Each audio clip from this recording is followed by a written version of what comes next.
Voici l'histoire de Thomas Sankara, l'homme révolutionnaire le plus aimé de tous les Africains. Mais avant de vous présenter cette histoire, j'aimerais d'abord vous inviter à vous abonner, et à cliquer sur la cloche de notification pour ne pas rater mes prochaines vidéos.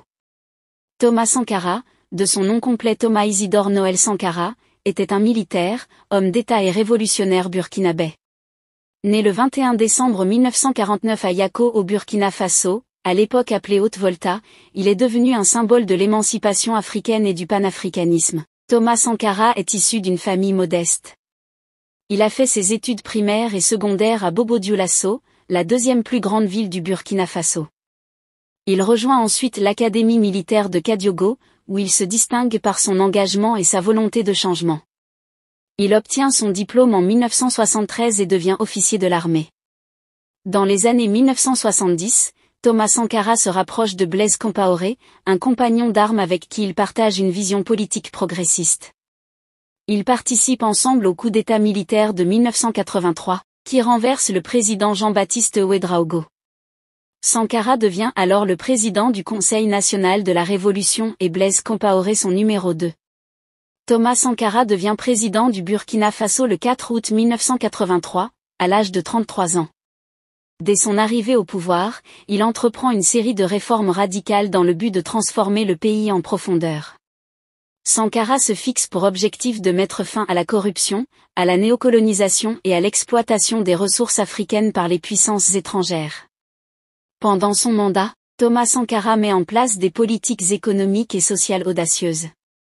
Il nationalise les terres agricoles, promeut l'autosuffisance alimentaire, encourage la participation des femmes à la vie publique, lance un vaste programme de construction d'écoles, d'hôpitaux et de logements sociaux, et lutte activement contre l'analphabétisme.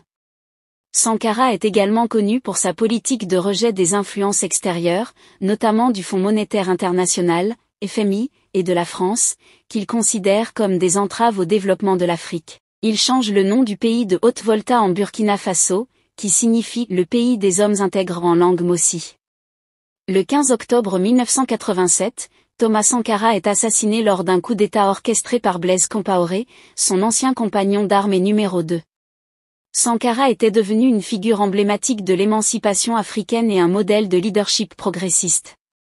Son assassinat a été largement condamné par la communauté internationale. Thomas Sankara a laissé un héritage important en Afrique et est toujours considéré comme un icône de la lutte pour la justice sociale et le développement du continent. Ses idées et sa vision progressiste ont inspiré de nombreux mouvements politiques et sociaux à travers le monde. Chaque année, le 15 octobre, le Burkina Faso célèbre la journée de la Révolution en hommage à Thomas Sankara. De nombreuses rues, écoles et places portent également son nom, tant au Burkina Faso que dans d'autres pays africains. Thomas Sankara reste une figure controversée, certains le considérant comme un héros révolutionnaire et d'autres le critiquant pour certaines de ses actions controversées.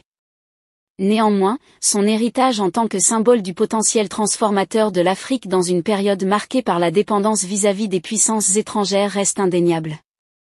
Si ça vous a plu, n'hésitez pas à vous abonner et à cliquer sur la cloche de notification pour ne pas rater mes prochaines vidéos.